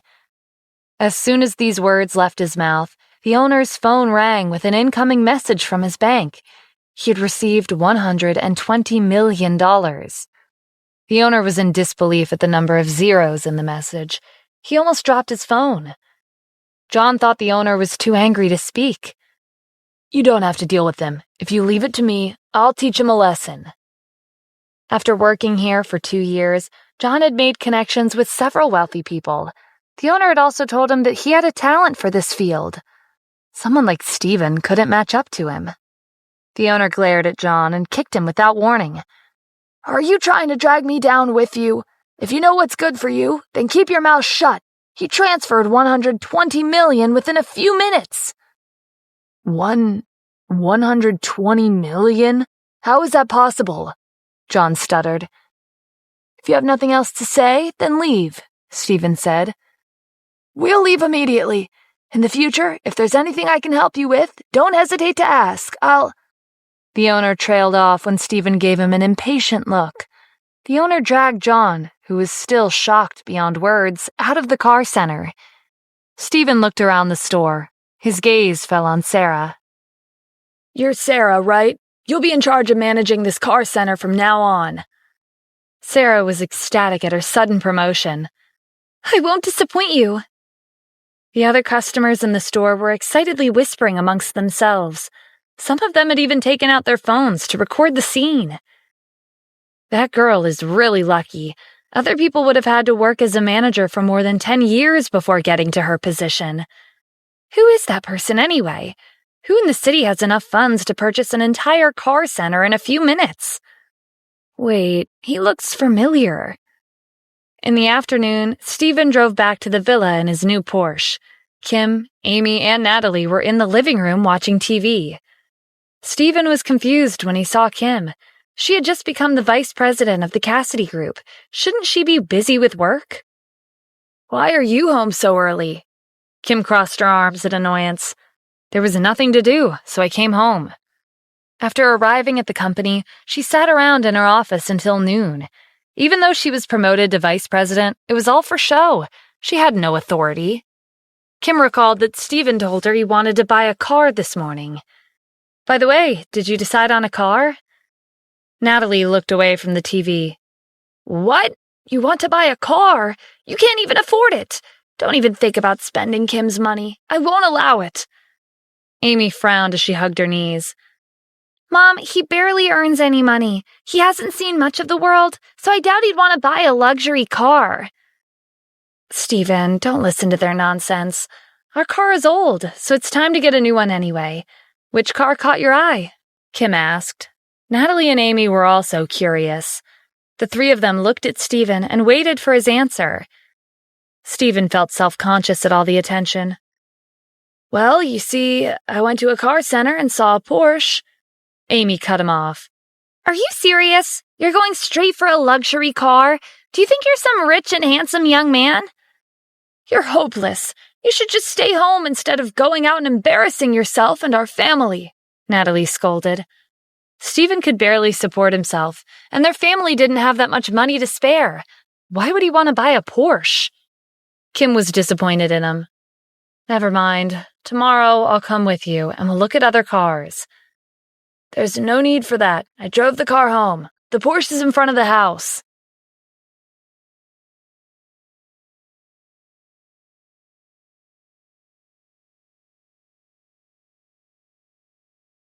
You what? You drove the car home? Kim echoed. A Porsche wasn't the most expensive luxury car brand to exist, but it was still worth a lot of money. How could Stephen afford it? Natalie was suspicious. "Are you lying to us?" Mom, wait. I'm going outside to check if there's really a car there, Amy said. If Stephen really was lying to them, then she would expose him and let Kim see his true colors. A few minutes later, Amy called out to Kim and Natalie in a panicked voice. They rushed out the door thinking that something had happened to her. However, they were greeted by a luxurious Porsche parked in front of their house. Amy was standing next to the car with her phone in her hands. I just searched it up. This car was recently released, and it's worth more than $6 million. Stephen, what's going on? Kim asked with a frown. There was no way he could afford a $6 million car. $6 million? Natalie exclaimed. Damn it, Stephen. I thought you were only a freeloader, but you're actually a thief who steals money from your own family. When Natalie was about to grab Stephen's arm, Kim stopped her. Mom, calm down. He didn't use my money. I only have a few $100,000 in the bank right now. It's impossible for him to steal $6 million from me. Kim looked at Stephen in disappointment. Aren't you going to explain yourself? At this time, the head of the security team, Aaron, spotted them as he was making his rounds. Mr. Adams, I just saw a video of you buying a Porsche. Can I have a look? Aaron had always been a die-hard fan of luxury cars, so he couldn't pass up this opportunity. Amy rushed over to Aaron and asked him to show her the video. When he searched up the video and pressed on the play button, Amy took the phone from him. Natalie and Kim waited anxiously for her to finish watching the video. Stephen didn't just buy a Porsche. He bought the entire car center for $120 million. Natalie and Kim were stunned. Stephen used $120 million to buy a car center, but he hadn't said a word about this. When was he planning on telling them? Stephen, does this have anything to do with global investment? Kim asked. She had a feeling that Keisha treated Stephen differently compared to the way she treated everyone else. Stephen looked at Kim in admiration. He had been racking his brain to come up with an excuse, but she had solved all of his problems with a single sentence. I knew you'd figure it out. I actually took on a job at Global Investment. I bought the car center because Keisha told me to. Kim glared at Stephen. That was fine and all, but why would Keisha give him one of the cars? And why did he just accept it? Kim didn't know why she was so angry. She couldn't bring herself to like the new car no matter how many times she looked at it. Forget it. If you want to drive this car around, go ahead, but don't bring me along. Stephen could tell that Kim wasn't happy with the Porsche. No, it's okay. I'll just return the car. Before he could do anything, Natalie snatched the car keys from his hand. Hold it right there. You already accepted the car. You can't return it. Mom, Keisha gave him this car as a gift. What right do you have to take it? He's been freeloading at our house for 3 years. What's wrong with me taking the car? Think about how much he owes our family. This $6 million is like interest. To Natalie, the Porsche was a priceless treasure. She couldn't let Stephen return it to Keisha. I don't care anymore. Do what you want. Kim was too frustrated to continue arguing. She turned around and walked back to the house. Stephen noticed that Kim was jealous, and it made him happy. He ran after her. Wait, Kim, didn't you want to buy a new car tomorrow? Kim didn't slow down. No, I can't afford a Porsche. I don't need a Porsche. I'll like whichever car you pick out. Stephen was following Kim close behind. He almost bumped into her when she stopped abruptly. Kim turned around and stared at him. Are you implying that I'm not as good as Keisha because I can't afford a Porsche?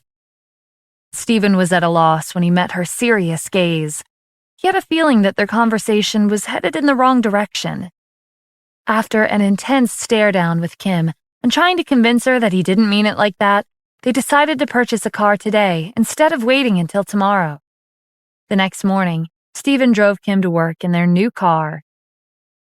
If you're free in the afternoon, can you pack some of Amy's clothes and bring them to her at university? She said she's too busy to come home and get them herself. Sure, I'll drop by her school later. After Kim went inside, Stephen drove back to the villa. The house was empty. Natalie had taken the car keys and left to show off their new Porsche. Stephen had nothing to do, so he went to Amy's room to pack her clothes. Who would have thought that the Grand Palace Master would have to use his free time to help his sister-in-law fold her clothes? Amy's suitcase was in the corner of the room. She had left it open, and her clothes were scattered on the floor. Stephen sighed as he reached for one of Amy's shirts. To his surprise, there was a large image of a cat printed on the front. He glanced at the other clothes on the floor. Most of them were graphic tees decorated with outlandish designs. He felt like he had discovered a whole new side to Amy. It took some time, but Stephen finally finished folding all the clothes. He neatly put them inside the suitcase and brought it outside the house. He opened the trunk of the car and put the suitcase inside. Around an hour and a half later, Stephen arrived at Amy's university and dialed her number. Amy wasn't pleased when she received a call from him. What is it? It better be important. Kim asked me to bring you your clothes. Forget about it. If you dare show up at my school, I won't let it go, Amy warned. I'm already here. What? Where are you? Don't move and stay where you are. I'm coming right now. Not long after Amy hung up, Stephen saw her running out of the university's gates. She skidded to a stop and gasped for breath as she looked around. As soon as Amy spotted him, she looked like she wanted to throttle him. Amy ran up to Stephen and pulled him around the corner. If her classmates found out she had such a useless brother-in-law, they would surely laugh at her. What the hell are you doing here? She whispered. Your sister asked me to come. Stephen put the suitcase in front of her. Here, this is for you. Amy quickly unzipped the suitcase to check the contents. Her face reddened when she saw her personal belongings inside. There was a murderous look in Amy's eyes as she glared at Stephen. You didn't open it, right? Nope, Stephen answered casually. Good. You've done what you've came to do, so leave. In her rush, Amy only zipped up the suitcase halfway. She grabbed the handle and dragged it towards the school gates. Not even 2 steps later, one of the wheels snagged on a rock and the suitcase tipped over. It fell open and her clothes spilled all over the ground. Stephen hurried over to help Amy pick up her clothes. Amy gritted her teeth. Did you not hear what I said? Leave! This was all because of Stephen. Bad luck followed him everywhere he went. Someone called out to her. Hey, Amy. I didn't think you were into graphic t-shirts. Do you walk around with a cat plastered on the front of your shirt? How tacky. It was Clara Avery, Amy's rival. Clara was taller than her, and she dressed in outfits that showed off her beauty. Amy threw her shirt into the suitcase and got to her feet. How is that any of your business, Clara? You're right, it's none of my concern. How can an immature girl like you understand the fashion of mature women like me? Clara glanced at Stephen. From what I can see, you and this man were probably living together until recently. After he dumped you, he kicked you out. Amy clenched her fists. Don't make wild assumptions when you don't know what's going on. Clara grinned. She had no intention of stopping. What happened to your pride?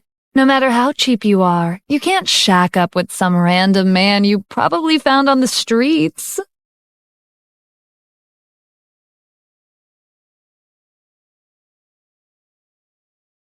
While Amy and Clara argued, Stephen put Amy's clothes back into the suitcase. I'm cheap. Clara, have you watched your own streams lately? Your clothes barely cover any skin. It's like you went to a dumpster and dug out your outfits. Amy retorted.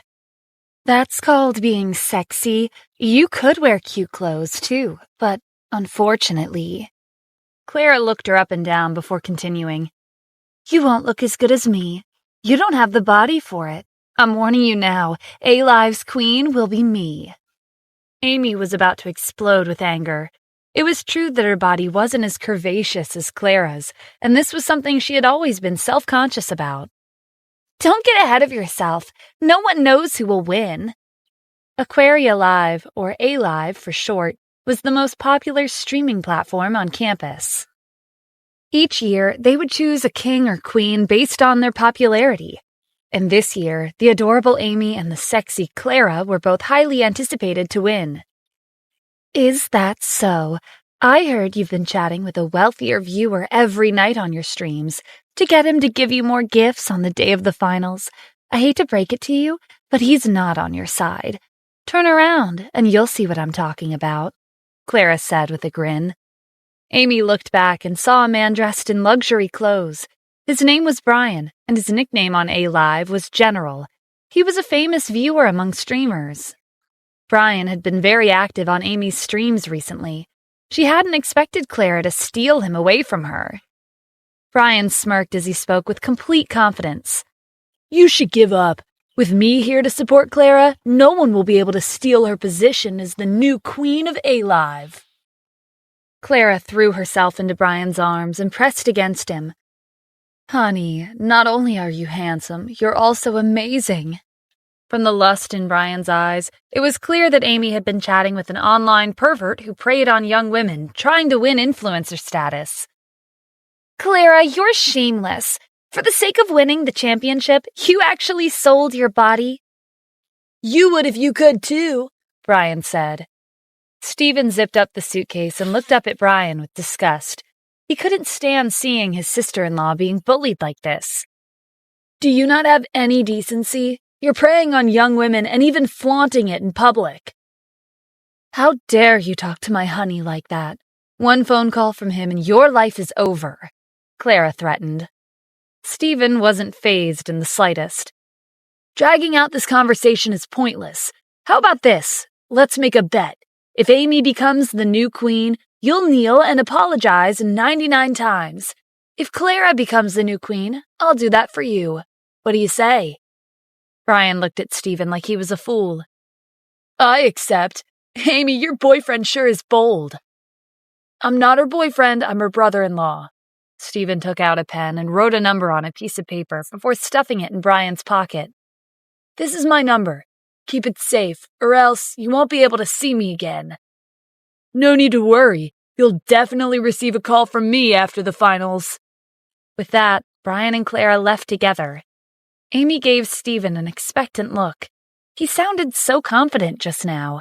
Since he was acquainted with Keisha, he might really have some tricks up his sleeve to help her win. Do you have a plan? Stephen got in the car and rolled down the window. You're expecting too much. I don't have any money, remember? Then why did you suggest a bet? If you lose, you'll have to get on your knees. Well, that's if he can find me. I never told him my name, and the number I gave him is fake. Stephen waved goodbye and drove away before Amy had the chance to say anything else. She glared at his car until it disappeared into the distance. Stephen, you good-for-nothing freeloader. The house was still empty when Stephen returned. He went into Amy's room and turned on her computer. He clicked on Aquaria Live and found her nickname. It was Mimi. Amy's cute nickname paired well with her adorable charms. While Stephen jotted down Amy's ID, he accidentally knocked over the glass of leftover milk. Fortunately, there wasn't much in the glass. While he was wiping up the mess with the tissue, Natalie came into the room. Her expression darkened when she saw him. What are you doing in Amy's room? Stephen stood up awkwardly.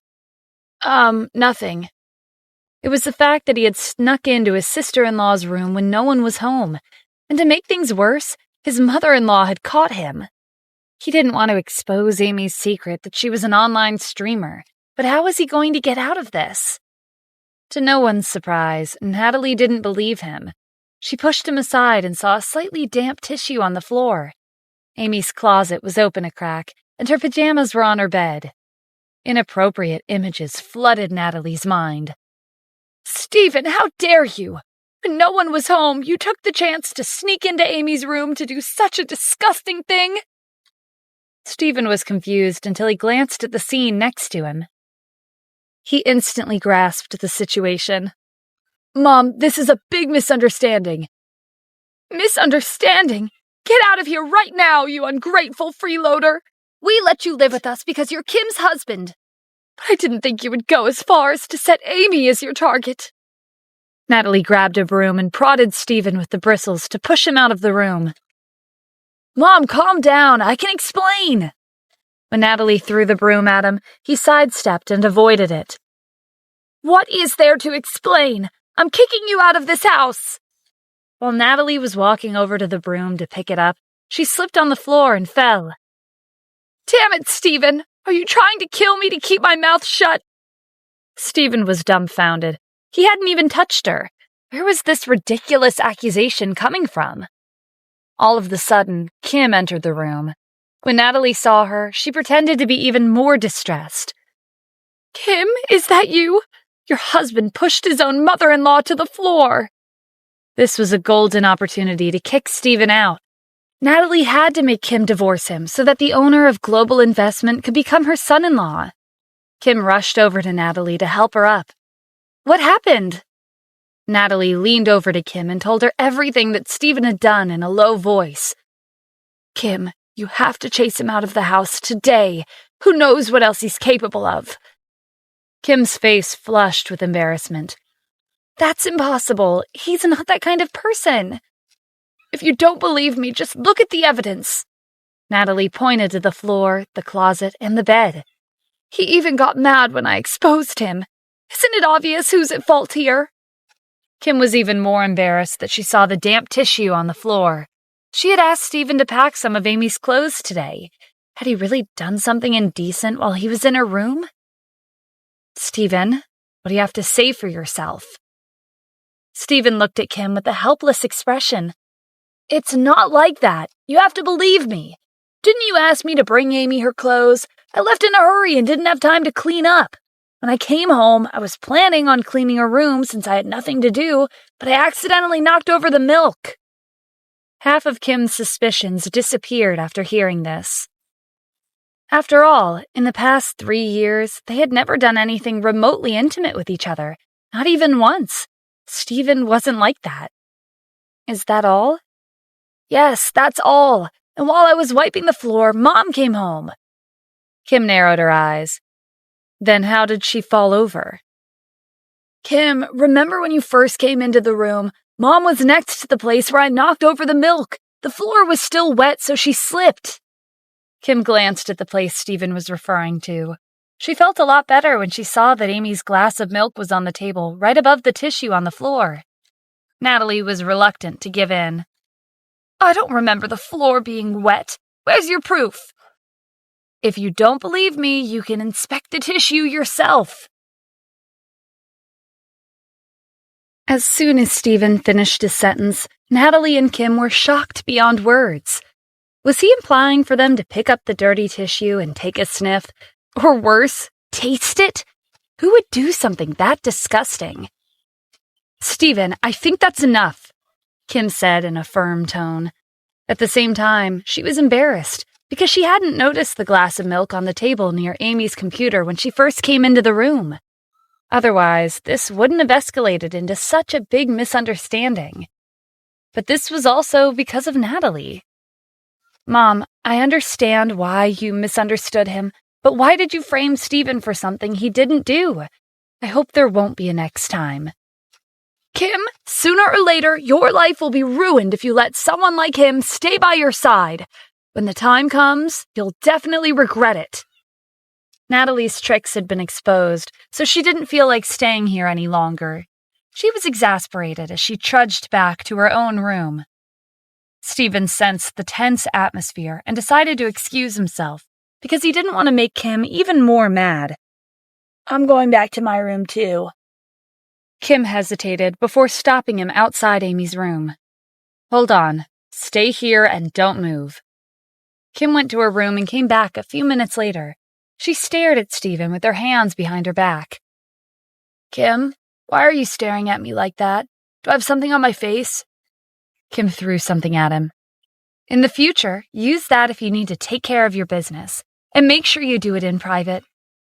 Kim turned around to hide her embarrassment. She ran back to her room and slammed the door shut.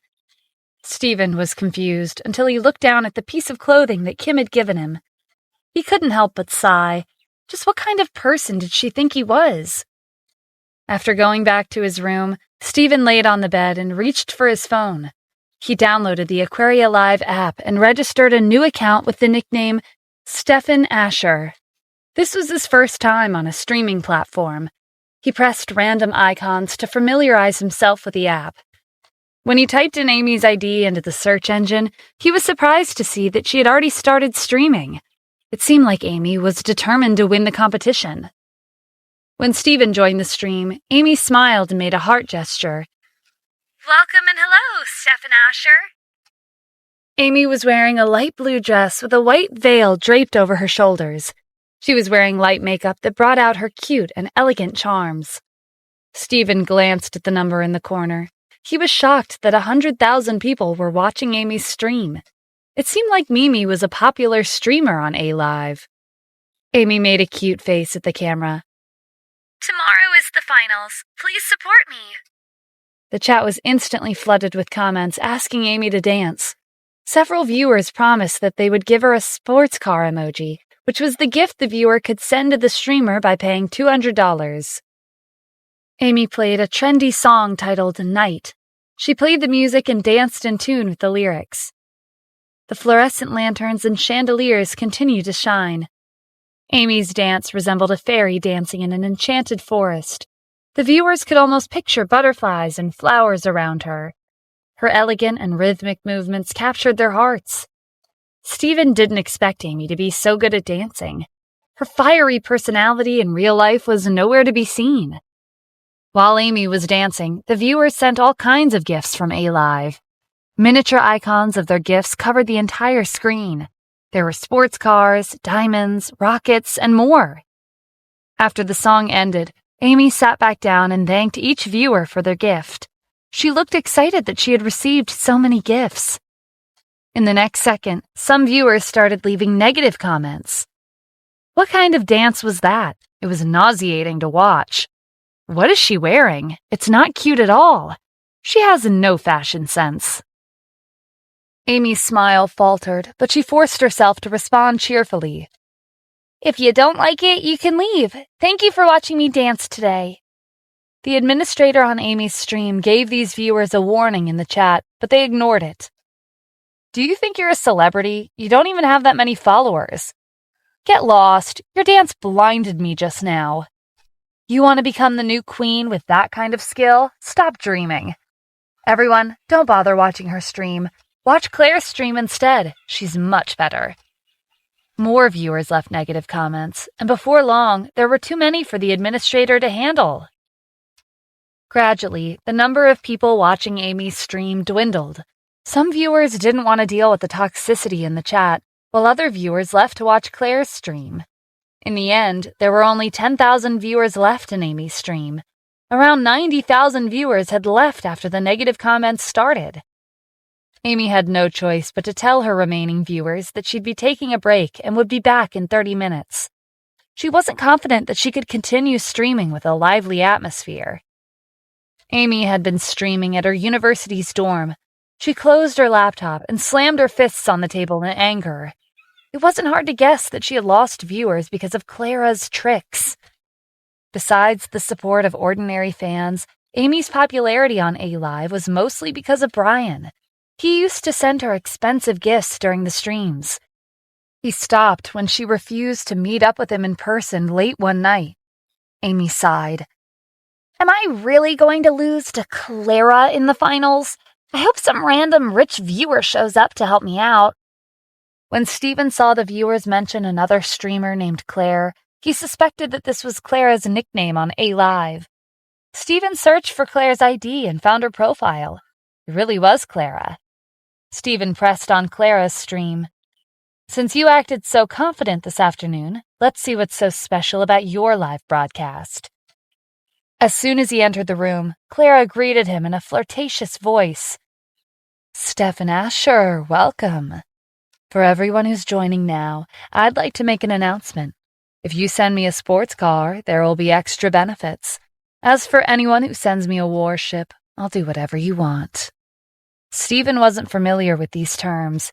He thought a sports car was the most expensive gift a viewer could send to the streamer. When he searched it up, he discovered that the sports car was one of the cheapest gifts. There was a rocket worth $100,000, and the most expensive gift was a warship that was worth $1 million. Stephen didn't expect this many gift options, and he certainly didn't expect a $1 million gift. It was obvious that the person who developed Aquaria Live only had one objective: money. Not even a second later, a gift appeared on the screen. Then 2, 3, 5, and finally, someone sent a gift worth $500,000. This gift was from Brian, also known as General on A-Live. Clara threw a flirtatious look at the camera and put on a shy expression. General, I love you. Thank you for your gift. I've already sent you my room number and phone number in a private message. The chat went crazy. The viewers were jealous of Brian, and many of them sent Clara more gifts in hopes she would reveal this information on the stream. After 30 minutes, a total of $2 million worth of gifts had been sent. Stephen closed the app and put his phone down. One of them is dancing, while the other is putting on a private show with one of her viewers. This was most likely Clara and Brian's plan to hype up the stream. Stephen's phone rang. Jack was calling. Mr. Hendricks wanted me to tell you that your family in Washington, D.C. is sending Garrett Adams to Los Angeles. His subordinate, Jacob Adams, will be coming with him. Stephen smirked when he heard the familiar names. He wondered how they'd react when they found out he was the Grand Palace Master. Got it. By the way, do you know who owns Aquaria Live? Mr. Adams, as the Grand Palace Master, Aquaria Live is one of your businesses. It has a market capitalization of over $20 billion, and it's the most popular streaming platform in the United States. I'm the owner? I was about to ask you to buy it. At this point, Stephen didn't know if he should be surprised or not. He really needed to set aside some time to organize his assets. Anyway, A-Live uses gold coins as their currency, right? Help me add some to my account. Stephen sent his ID to Jack. A few minutes later, Jack sent him a reply. Mr. Adams, I've completed the transaction. There are 1 billion gold coins in your account, and it's worth $1 billion. You are also the Emperor-level user on A-Live. With me here, it won't be that hard for Amy to win the competition and become the queen, Stephen thought. His phone vibrated with a notification from A-Live. The streamer you're following, Mimi, is online. Log in and come watch the stream.